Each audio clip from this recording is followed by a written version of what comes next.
피디님 이 영상 편집하지 마시고요. 그대로 좀 업로드해 주실 것을 부탁드리겠습니다. 제가 이제 현재 스튜디오에서 이렇게 동영상을 촬영하고 있는데 카메라 뒤에 우리 피디님이 이렇게 서 계시고 있습니다. 우리 피디님이 직접 이렇게 제작을 해 주셨는데요. 이번 기회에 말이죠. 우리 담당 피디님께 노고에 진심으로 감사의 말씀 드리고 앞으로도 잘 부탁드린다 이렇게 말씀드리겠습니다. 이번 시간에는 종합부동산세 마지막 시간입니다. 납세 절차에 대해서 살펴보도록 하겠습니다. 먼저 이제 납세지입니다. 납세지, 부가징수. 이 부가징수는 좀 중요합니다. 이 부가징수는 왜 중요하냐면 1세대 1주택자의 납세 절차까지 한번 총괄해서 마무리를 한번 지어보도록 하겠습니다. 여러분 안녕하십니까? 전문가도 인정하는 호텔 황제입니다. 뒤에 보시면은 전문가도 인정하는 호텔 황제 이렇게 기재되어 있는데 제가 이제 현재 스튜디오에서 이렇게 동영상을 촬영하고 있는데 카메라 뒤에 우리 PD님이 이렇게 서 계시고 있습니다. 우리 PD님이 직접 이렇게 제작을 해주셨는데요. 우리 PD님은 제가 예전에 방송 출연을 할 때 그 담당 PD님이 계시지 않습니까? 그 PD님께 직접 소개받은 우리 PD님이십니다. 그래서 저와 함께 이렇게 같이 협업을 하게 된 지가 꽤 오래됐는데 말이죠. 우리 PD님께 예전에 제가 또 이제 분장하시는 분을 또 소개를 또 받으셨어요. 받아가지고 그 분장하시는 분이 이제 저에게 이제 직접 분장도 해주시고 그랬는데, 저하고 좀 스케줄이 좀 잘 안 맞아서 말이죠. 그 분장하시는 분이 직접 저에게 이제 분장하는 걸 좀 가르쳐 주셔서 분장은 현재 제가 직접 하고 있습니다. 그래서 우리 PD님께서 실력이 참 뛰어나신 분이에요. 성격도 참 좋으신 분이고, 그래서 이렇게 저희 이제 자료도 직접 이렇게 편집도 잘 해주시고 있고, 그 다음에 이제 유튜브도 직접 편집하시고, 썸네일 있지 않습니까? 유튜브는 썸네일이 참 중요한데, 그 썸네일도 우리 PD님이 직접 제작을 해주시고 있습니다. 저는 이제 강의, 자료만 이렇게 준비를 하면 우리 PD님 덕분에 제가 원활하게 이렇게 유튜브 강의를 촬영하고 업로드하고 있습니다. 이번 기회에 말이죠. 우리 담당 PD님께 노고에 진심으로 감사의 말씀 드리고 앞으로도 잘 부탁드린다 이렇게 말씀드리겠습니다. PD님 이 영상 편집하지 마시고요. 그대로 좀 업로드해 주실 것을 부탁드리겠습니다. 애독자 여러분, 이제 이번 시간에는 종합부동산세 그 4번째 시간이죠. 그 다음에 이제 다음 시간에는 이제 부가가치세로 이렇게 넘어갈 건데요. 우리가 호텔을 취득하게 되면 우리가 피할 수 없는 게 바로 세금이다. 이렇게 강조를 해드렸고, 절세 효과를 누려야만이 보다 높은 수익률을 우리가 누릴 수 있다. 이렇게 강조해 드렸습니다. 그래서 이제 순차적으로 보시면 취등록세, 그 다음에 재산세, 그 다음에 종합부동산세죠. 종합부동산세. 그 다음 시간에는 이제 부가가치세로 넘어가겠죠. 그 다음에 종합소득세, 양도소득세 순으로 이렇게 순차적으로 여러분께 강의를 해 드릴 예정이고요. 이번 시간에는요, 종합부동산세 그 5번째 시간입니다. 4번째 시간이네요. 4번째. 첫 번째 강의 때는 정의와 과세 대상에 살펴봤고, 2번째 시간에는 주택. 여러분이 조금 어렵게 생각하실 수 있는데, 이 주택에 대한 종합부동산세를 살펴봤습니다. 그리고 이제 저번 시간이죠. 3번째 시간에는 토지에 대한 종합부동산세를 이렇게 봤습니다. 종합부동산세의 과세 대상은 뭐였죠? 주택과 토지였습니다. 그런데 종합부동산세는 재산세와 아주 밀접한 연관성이 있는 세금이니까 세금에 대해서 먼저 종합부동산세를 여러분께서 먼저 강의를 들으시고 종합부동산세를 강의를 들으시면 좀 이해하기가 상당히 좀 쉬운 부분이 많이 있습니다. 낯선 용어도 말이죠. 계속 겹쳐서 나오거든요. 그래서 재산세를 먼저 강의에 들으실 것을 먼저 권유드리고 이번 시간에는 종합부동산세 마지막 시간입니다. 납세 절차에 대해서 살펴보도록 하겠습니다. 납세 절차는 말이죠. 내용도 되게 짧고요. 내용도 그리고 되게 단순합니다. 이해하기가 너무 쉬워요. 그래서 끝까지 함께 시청해 주시고요. 이번 시간에 납세 절차 한번 살펴보도록 하겠습니다. 먼저 이제 납세지입니다. 납세지. 종합부동산세죠. 네, 개인은 주소지, 네, 법인은 본점 소재지. 네, 법인 같은 경우는 본점도 있고 분점도 있을 수 있겠죠. 네, 그래서 분점이 있는 경우에는 분점으로 가는 게 아니라 본점, 네, 소재지로 간다 이렇게 보시면 되겠고, 참고로 재산세는 부동산 소재지로 우리가 고지서가 갑니다. 네. 우리가 이제 세금을 크게 나누어 보시면은, 국세가 있고요. 네, 국세가 있고, 네. 두 번째는 이렇게 지방세가 있습니다. 지방세. 네. 국세는 대표적으로 뭐가 있죠? 제가 강의는 순서대로만 말씀을 드리면, 네, 나와 있죠? 종부세, 네, 종합부동산세. 종부세가 있고, 네, 부가가치세가 있고, 이제 다음 시간에 공부하겠죠? 부가가치세. 그 다음에 또 뭐가 있습니까? 종합소득세. 네. 소득세도 국세죠? 네. 그 다음에 대표적으로 양도세. 네, 소득세는 이제 국세에 포함되고요.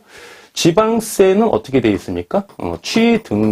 취등록세가 바로 지방세고요. 그 다음에 네, 재산세가 대표적으로 지방세에 포함되는 세목입니다.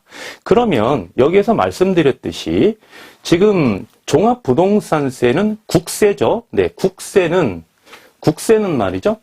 국세는 우리가 크게 두 개를 보면은 이 고지서가 호텔 소재지로 가느냐 아니면 내가 거주하고 있는 집으로 오느냐 이렇게 나눠질 수가 있는데, 이런 부분도 조금 우리가 헷갈릴 수가 있습니다. 아주 단순한 내용인데, 그래서 국세는 말이죠. 국세는 주소지로 갑니다. 주소지. 네, 주소지. 네. 예를 들면 제가 현재 서울에 거주하고 있습니다. 저희 집이 서울에 있어요.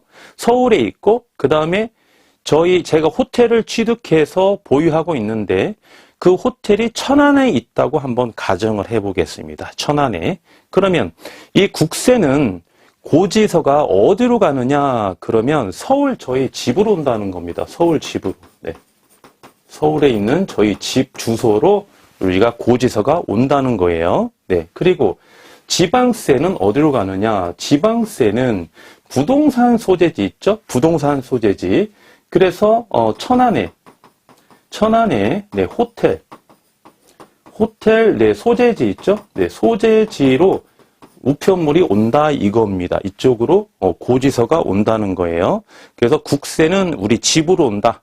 그리고 지방세는 내가 보유한 부동산의 소재지로 간다. 이렇게 판단하시면 되겠습니다. 그래서 종합부동산세는 국세이기 때문에 개인은 어디로 간다? 개인은 그렇죠. 주소지로 온다 이겁니다. 저희 서울 집으로 온다는 거예요. 네. 그리고 법인은 본점 소재지로 가고, 분점이 있는 경우에는 분점으로 가지 않고 본점으로 간다. 고지서가 이렇게 보시면 되겠습니다. 네. 그리고 두 번째, 과세 기준일. 과세의 기준일은 너무너무 중요하기 때문에 재산세에서도 아주 제가 디테일하게 말씀을 드렸습니다. 재산세, 납세 의무자가 어떻게 성립이 되느냐. 그래서 예를 한 5가지 이렇게 제가 드리면서 말씀을 드렸는데, 그 재산세에서 한번 여러분께서 자세하게 한번 강의를 들으시고 이 부분은 충분히 좀 이해를 해야 되겠습니다. 그리고 이렇게 보시면 우리가 A 호텔에 대해서, 네, 저희는 이제 호텔이기 때문에 호텔을 중심으로 이제 예를 들어보겠습니다. A 호텔에 대해서 우리가 매도인과 여러분이 이제 매수인이죠. 매수인과 매매 계약을 체결을 합니다. 매매 계약을 체결하시면 이제 저를 통해서 체결을 하시죠. 그러면 계약 체결일에 매매 계약서를 이렇게 작성을 하시죠. 작성을 하면 이 중개인은 말이죠. 중개인은 그 사용 설명에 대한 의무가 있습니다. 누구에게? 네, 여러분에게, 매수인에게. 그래서 이제 부동산을 임대나 매매를 해보셨던 매도인, 매수인 또는 임대인, 임차인인 경우에는 확인 설명서를 반드시 보셨을 거예요. 거기에 보시면은 어떤 항목이 있느냐 보시면 재산세, 납세의 의무자, 당해년도 6월 1일 기준 이렇게 분명히 명시되어 있습니다. 그게 법으로 규정되어 있어요. 그래서 개업 공인중개사들은 그걸 반드시 기재를 하고 누구에게? 매수인에게 설명할 의무가 있습니다. 확인 설명서는 매수인, 임차인에게 설명할 의무를 이야기하는 거거든요. 네, 그래서 거기에 보시면 당해년도 6월 1일 기준 해당 소유자 이렇게 기재되어 있습니다. 현재 소유자. 네, 그래서 이거를 좀 이해를 하셔야 되는데 재산세에서 여러분께서 강의 내용을 들으시면 되겠고요. 세 번째 보시면은 부가징수입니다. 부가징수. 이 부가징수는 좀 중요합니다. 이 부가징수는 왜 중요하냐면 세목 중에 아주 특이한 부가징수가 바로 종합부동산세이기 때문입니다. 부가징수는 뭐냐? 종합부동산세는 원칙이요. 원칙이 희한하게 원칙이 부가징수입니다. 재산세하고 똑같죠? 재산세. 재산세는 무조건 원칙 예외 없이 부가징수죠. 고지서가 어디로 온다? 호텔 소재지로 온다. 천안으로 얼마 납부해라. 그죠? 납부 기한 내에 만약에 납부 기한 내에 납부하지 않으면은 이제 가산금이 붙죠. 예, 가산금이. 그래서 이렇게 보시면은 그런데 종합부동산세는 원칙이 말이죠. 똑같이 재산세처럼 부가징수인데 그 기간이 언제냐면 해당 연도 12월 1일부터 12월 15일까지 부가징수를 해야 됩니다. 그 이전에 고지서가 오겠죠? 예, 그 전에. 그래서 종합부동산세는 예외적으로 신고 납부도 가능하다. 이게 이제 포인트겠죠? 예외적으로 신고 납부도 가능하다. 네, 그래서 여러분께서 이제 종합부동산세에 납세 의무자가 이제 성립이 되시면 말이죠. 우리가 이제 세무사에게 좀 위임을 하지 않습니까? 위임을 하는 경우에는 거의 다 예외사항을 적용을 해서 신고 납부를 합니다. 그래야 조금 더 절세 효과가 있거든요. 그래서 재산세처럼 원칙 예외 없이 부가징수하는 경우에는 이제 이의신청을 합니다. 재산세를 딱 받는데 예전에는 몰랐어요. 재산세를 내라는 대로 다 냈단 말입니다. 그런데 호텔 황제의 유튜브를 보니까 재산세에 대한 감을 잡았습니다. 이런 구조로 재산세를 납부하라고 고지서가 오는구나. 본인이 대충 봐도 말이죠. 좀 많이 나온 것 같아요. 전년도보다 너무 많이 나온 것 같아요. 재산세가. 그래서 이 고지서를 가지고 담당 세무사한테 일단 찾아를 가봅니다. 예, 제가 위임한 세무사에게 찾아갔더니 세무사가 이렇게 저렇게 설명을 해줘요. 그런데 이해가 갑니까? 안 갑니까? 이해가 가죠. 왜? 호텔 방제의 유튜브를 봤기 때문에 예전에는 낯설게 들렸던 용어가 말이죠. 아주 귀에 쏙쏙 들어옵니다. 이해를 해요. 이해를 해서 세무사에게 질문을 합니다. 그래서 좀 많이 나온 거 아니겠습니까? 예, 세무사도 인정을 합니다. 그럼 어떻게 한다? 우리가 시군구에 가서 이의 제기를 할 수가 있습니다. 내가 재산세가 너무 많이 나왔다. 이렇게 이의 제기를 해서 우리가 이제 세금을 조금 덜 낼 수 있는 그런 절세 효과를 보는 거고요. 종합부동산세는 어떻습니까? 예외 조항이 있지 않습니까? 그래서 우리가 직접 세무사에게 위임을 해서 말이죠. 신고 납부하는 절차도 있다. 네, 이거 하나 포인트 꼭 기억해 주시면 되겠습니다. 그래서 이제 저저번 시간이죠. 주택에 대한 종합부동산세 편에서 1세대 1주택자의 특례에 대해서 굉장히 우리가 좀 자세하게 좀 살펴봤습니다. 그 특례 조항이 되게 많거든요. 그리고 다주택 보유자와 1세대 1주택자의 이 혜택이 좀 많이 달라요. 그래서 좀 깊이 있게 살펴봤는데, 그래서 이제 이번 시간에 1세대 1주택자의 납세 절차까지 한번 총괄해서 마무리를 한번 지어보도록 하겠습니다. 자, 1세대 1주택자 납세 의무, 특례죠. 네, 특례. 네, 특례는 뭐냐? 특별한 혜택을 준다. 네, 그러는 거죠. 네. 그래서 1세대 1주택자는 어떻다? 원래 종부세는 인세라고 그랬죠? 인세. 종부세는 인세다. 물세가 아니고 인세다. 무슨 이야기냐? 사람에게 부과하는 세금이다. 예. 원칙은 부부라고 해도 본인 따로 배우자 따로 이렇게 인세다 나누어서 과표를 우리가 선정을 한다. 계산을 한다. 이런 거였죠. 그런데 예전에 없었던 법률 조항인데 신설이 됐다고 말씀드렸습니다. 1세대 1주택자는 조금 혜택을 좀 줘라. 네, 인세다 보니까 그래서 1세대 1주택자의 공동명의로 되어 있는 게 있어요. 공동명의. 예를 들면 본인 지분 50%, 네, 그 다음에 배우자 지분 50%. 네. 근데 예전에는 이거를 인정을 안 해줬습니다. 단독 명의만 인정을 해줬거든요. 그래서 1세대 1주택에 대한 특례를 적용을 해줬는데 그게 법이 좀 개정이 돼가지고 말이죠. 1세대 1주택자인데 부부 공동 명의도 특례를 좀 주자. 이렇게 해서 개정이 좀 된 내용이에요. 그래서 1세대 1주택자 납세 의무 특례를 한번 5가지만 제가 가지고 왔는데 이 사항은 여러분 꼭 아셔야 됩니다. 1세대 1주택자에 우리가 저번 시간에 신고하라고 그랬죠? 신청을 해야만이 그 관할 관청 세무서에서 자동적으로 공동명의도 인정해 주는 게 아니다. 본인이 직접 신청을 해야 된다라고 말씀을 드렸습니다. 그래야 특례를 받을 수가 있다 이거예요. 네. 그래서 이렇게 보시면은 여기다 한번 적어볼까요? 우리 저번 시간에 배운 거 한번 복습 한번 해보겠습니다. 종합부동산세는 어떻게 해서 세금이 결정되죠? 예, 과세표준에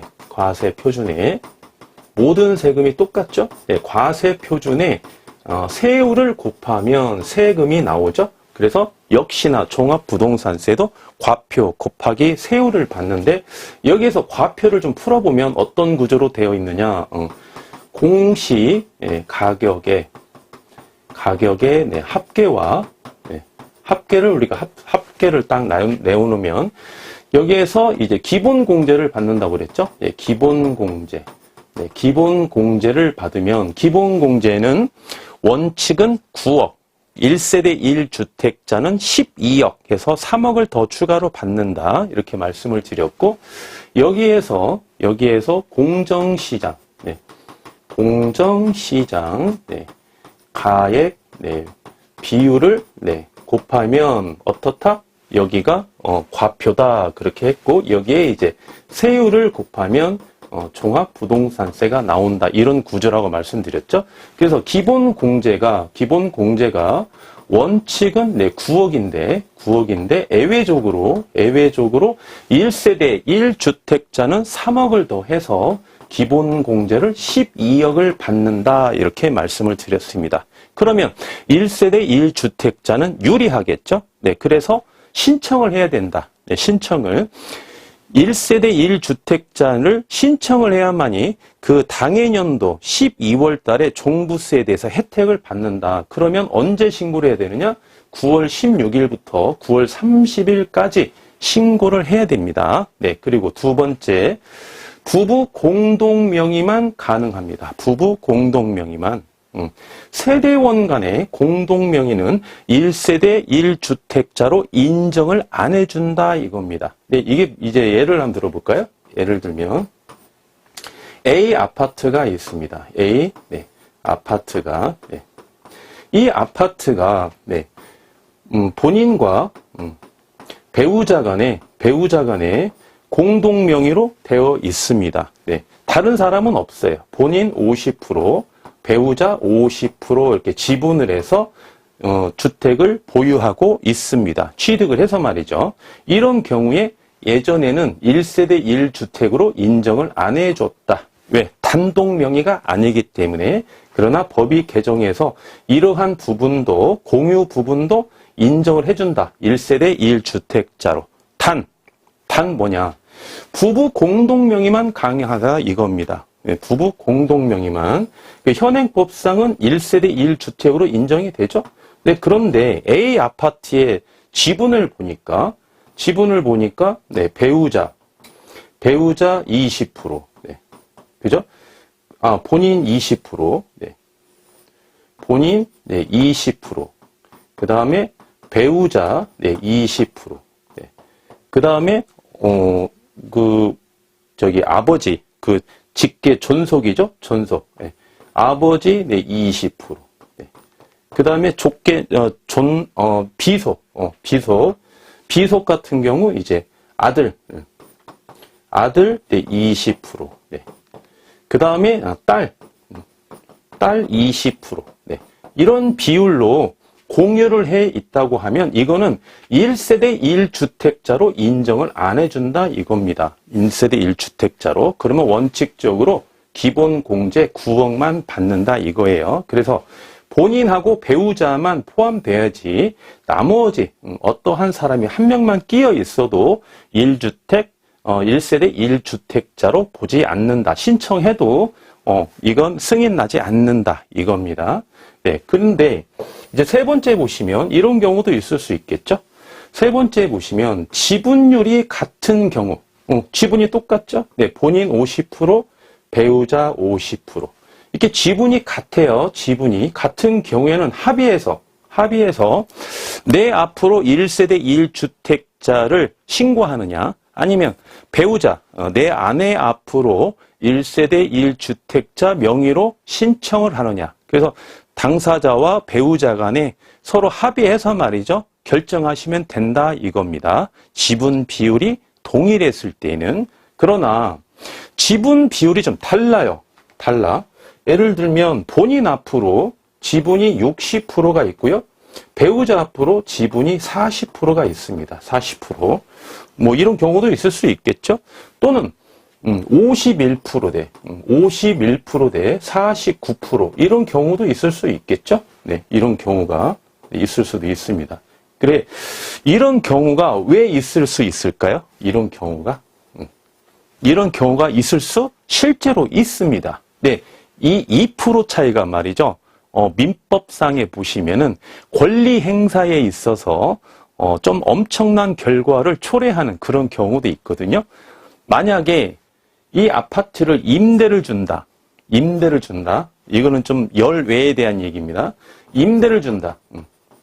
임대를 줄 때에는 50대 50일 때에는 본인도 날인을 해야 되고요. 배우자도 날인을 해야 됩니다. 근데 과반수 이상의 지분권자가 되는 사람들은 단독으로 임대를 줄 수가 있어요. 배우자의 동의 없이. 어떤 경우? 51대 49 같은 경우는. 과반수가 몇 프로죠? 과반수?